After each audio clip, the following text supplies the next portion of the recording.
नमस्कार भैया। आज हम लोग अभी पंजाब में भीमराव अम्बेडकर पार्क में हैं और मैं यहाँ पंजाब में इलेक्शन के बारे में सर से बात करना चाह रहा हूँ और कुछ पूछना चाहता हूँ जो इस बार किन की सरकार बनने वाले है और देखते हैं। बताइए सर, आप किन की सरकार यहाँ बनने वाले है?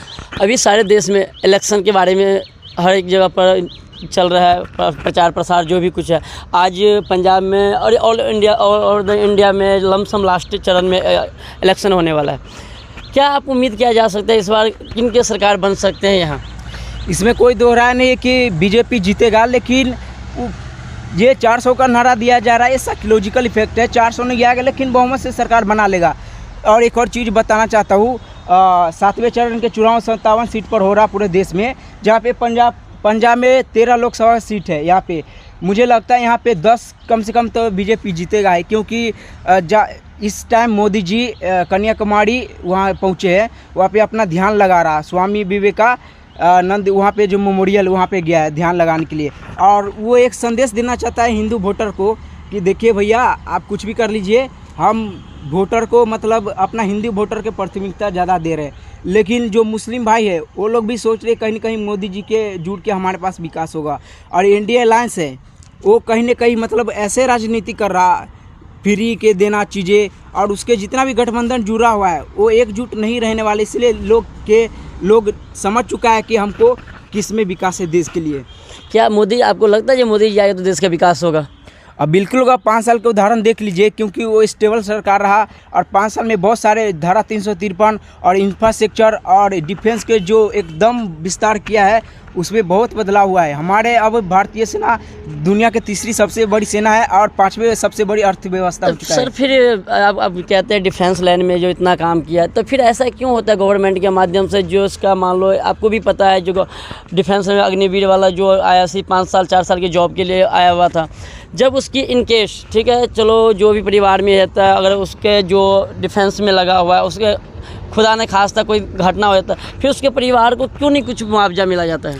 देखिए, ये अग्निवीर योजना है, ये बिल्कुल गलत है, इसको वापस लेना चाहिए सरकार को। इस पर हम खुल के बोल रहे हैं, क्योंकि जो भारतीय सेना के ट्रेनिंग होता है वो मतलब एक प्रकार से वो बॉन्डिंग होता है। आप ऐसा नहीं कि 3 साल 2 साल उसमें काम किए आप बाहर निकाल दिए, वो तो एक रूटीन बना टूट जाएगा ना। क्योंकि ये रूल किसने बनाया? मोदी सरकार के राज में आया ना, उससे पहले तो नहीं था। हम यही तो फिर आप कैसे कहते हैं मोदी जी आएंगे? फिर क्यों कहना चाहते हैं, क्यों 400 पार का नारा लगाया जा रहा है? देखिए, बाकी काम पर तो वोट मांग रहा ना। आगे वाले बाकी काम क्या है? 2-4 काम तो हमें दिखा दियो जो क्या क्या किए हैं, कुछ हम भी तो जाने। मैं तो बोला इंफ्रास्ट्रक्चर बहुत अच्छा विकास हुआ है, डिफेंस सेक्टर में अच्छा विकास हुआ है, और आजकल ये जितने भी लोकल लेवल पर विकास हुआ है, जैसे कि आदमी का आसानी से आजकल लोन मिल जाता है, वो बिजनेस करना चाहे तो वो अपना। तो इसको आप कहते विकास क्या है? ये विकास कहते हैं GST 18%, हर चीज़ पे GST। जो गरीब बंदा है कहाँ से खाए, कहाँ से परचेज करे, कहाँ से GST पहले भी था। कितना % था? पहले भी था, लेकिन बीजेपी की सरकार में थोड़ा बढ़ा दिया गया। ये ज़्यादा है तो देश के विकास के लिए तो जरूरी है ना। मान लो जो 10 रुपया कमाता है, मान लो जिसका 200 रुपया दिहाड़ी रोज का है, गरीब आम व्यक्ति का ले लो, 200 रुपया दिहाड़ी है, 300 रुपया दिहाड़ी, मैक्सिमम 400 रुपया दिहाड़ी होना। वो 400 रुपये दिहाड़ी में 18% अगर हर एक सामान पर परचेज करके जो GST डालेगा तो 100 रुपया का तेल लेगा, 120 रुपया का तेल लेगा, उसको कितना बचेगा? वो कितना सेव करेगा अपने परिवार के लिए? क्या ये बात सही है? देखिए, बीजेपी में महंगाई बढ़ा है, लेकिन जो कुछ पार्टियां कह रहा है कि जो कांग्रेस पार्टी के है उसके तुलना में कम बढ़ा है, लेकिन ये बहुत ही मूर्खतापूर्ण सवाल है। और मुझे लगता है कि वोट देना चाहिए बीजेपी के ही, लेकिन कुछ मुद्दे पर आप सवाल जरूर उठाइए ताकि इसको महंगाई को कम करे बीजेपी।